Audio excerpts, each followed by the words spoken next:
Here are the main reasons why electrifying all cars and trucks isn't as green as they make you think. But first, make sure to hit like and subscribe below. Lithium, the new white gold, is one of the vital metals in all electric vehicles, cell phones, and rechargeable batteries as well. It is the magic commodity that will be in high demand in the coming years, which is speculated to cause a shortage because of the high demand and the limited capacity to produce it. But lithium has a dark little dirty secret. Let's take a look. Lithium is extracted through mining an ore called spodumene, or through a series of evaporation flats created by pumping millions of gallons of water from already arid regions in places like Chile, where they let the water sit and evaporate, leaving the lithium salt, among others, to be processed.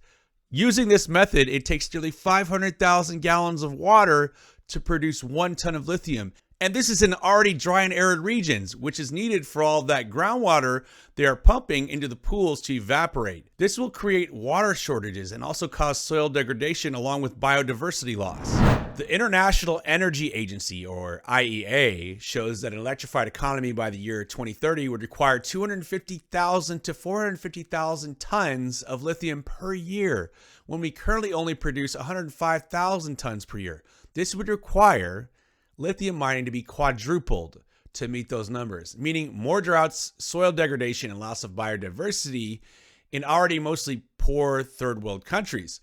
While new ways of storing energy are being studied and developed, such as iron flow batteries, it appears they are far off from being outright replacements or an alternative use for lithium car batteries, as devices and silo tanks the size of shipping containers are needed to hold their power. Another thing that isn't commonly discussed is the need for certain metals for a lot of these batteries to work, such as cobalt.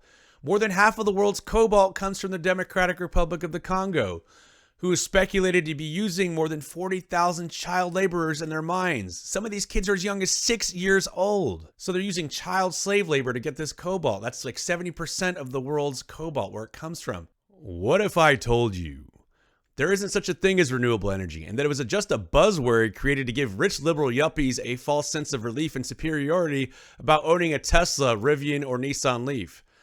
All of this without actually doing anything to solve the problem. The phrase out of sight, out of mind comes to mind.